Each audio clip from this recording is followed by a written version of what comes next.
देने वाला जब भी देता देता छप्पड़ फाड़ के। ये एकदम सच करके दिखाया है आरबीआई के गवर्नर संजय मल्होत्रा ने।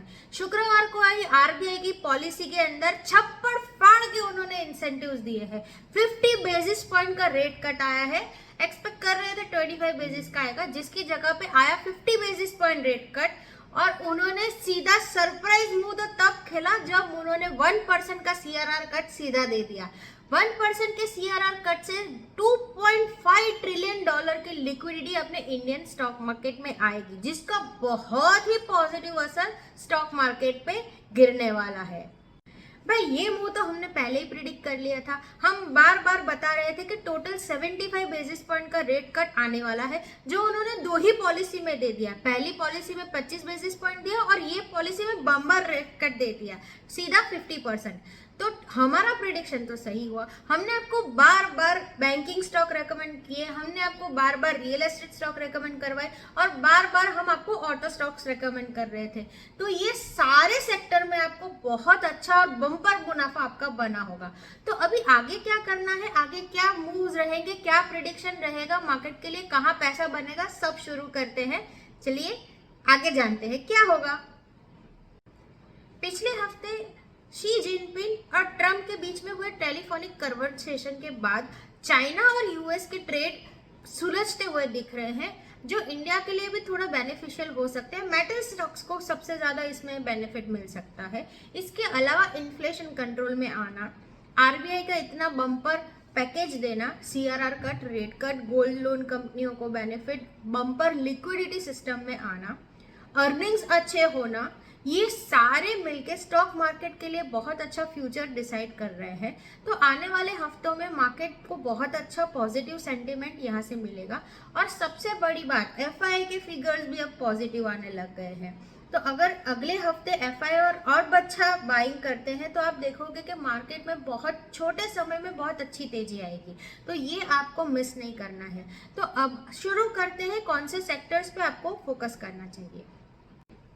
Banks and NBFC sector. RBI ने स्ट्रेस्ड लोन जैसे कि पर्सनल लोन और क्रेडिट कार्ड रिसीवेबल्स पे स्ट्रेस कम किया है, जिसकी वजह से बहुत सारे ऐसे छोटे बैंक्स और छोटी सेगमेंट्स है जिसमें मोमेंटम आ सकता है, जैसे कि SBI card, IndusInd bank, RBL bank, Aditya Birla capital. इन स्टॉक्स के लिए बहुत बेनिफिशियल हो सकता है। दूसरा, बैंक्स और एनबीएफसी सेक्टर्स, क्योंकि एनबीएफसी सेक्टर में सबसे ज्यादा बेनिफिट रेट कट का मिलता है और वो बहुत ज्यादा लोन दे सकते हैं। तो स्टॉक्स जैसे कि Bajaj housing finance, SBI, ICICI bank, HDFC bank, LIC housing finance, इन सब स्टॉक्स और सेक्टर के लिए बहुत अच्छा बूस्टर होगा।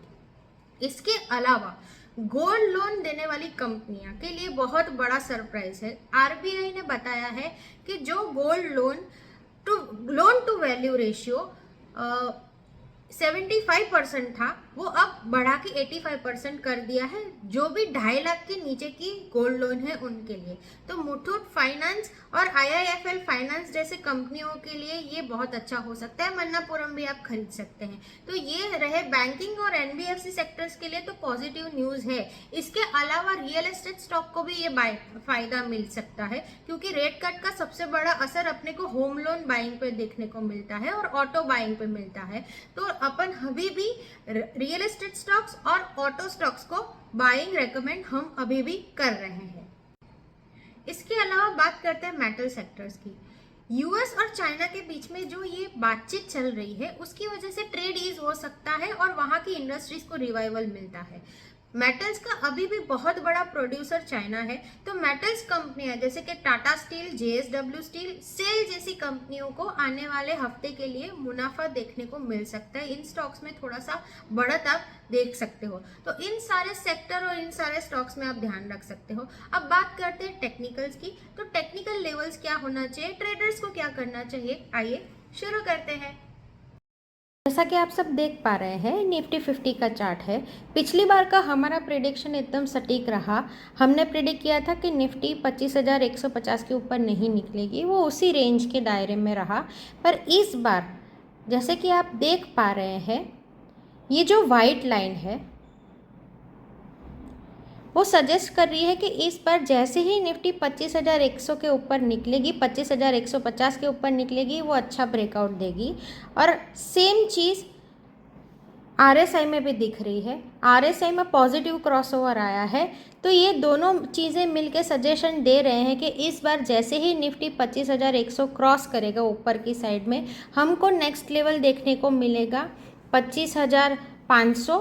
और नीचे में सपोर्ट अब बहुत अच्छा हो गया है। ये जो मूविंग एवरेज है वाइट कलर का, ग्रीन कलर का, वो उसके लिए पहला सपोर्ट रहेगा। जो लेवल आ रहा है 25,000, तो निफ्टी में जैसे ही वो 25,150 ऊपर के साइड क्रॉस करेगा, नए गैप 25,500 के लिए निफ्टी रेडी हो जाएगी। और सपोर्ट्स अब ऊपर की तरफ शिफ्ट होते हुए दिख रहे हैं। सपोर्ट अब रहेंगे 24,750 का। तो आपको अग्रेसिव बाइंग करनी है नेक्स्ट मंथ के लिए। पॉजिटिव सेक्टर्स हमने ऑलरेडी डिस्कस कर लिए हैं, और इन्वेस्टर को भी अपनी बाइंग पोजीशन होल्ड करके रखनी चाहिए। अच्छे स्टॉक्स उनको बाई करके रखना चाहिए। आशा करती हूँ ये वीडियो आपके लिए फ्रूटफुल रहा होगा। अगर आपको कोई भी इन्फॉर्मेशन चाहिए या क्वेरी है आपकी, तो आप हमें डायरेक्टली कांटेक्ट भी कर सकते हैं। Thank you.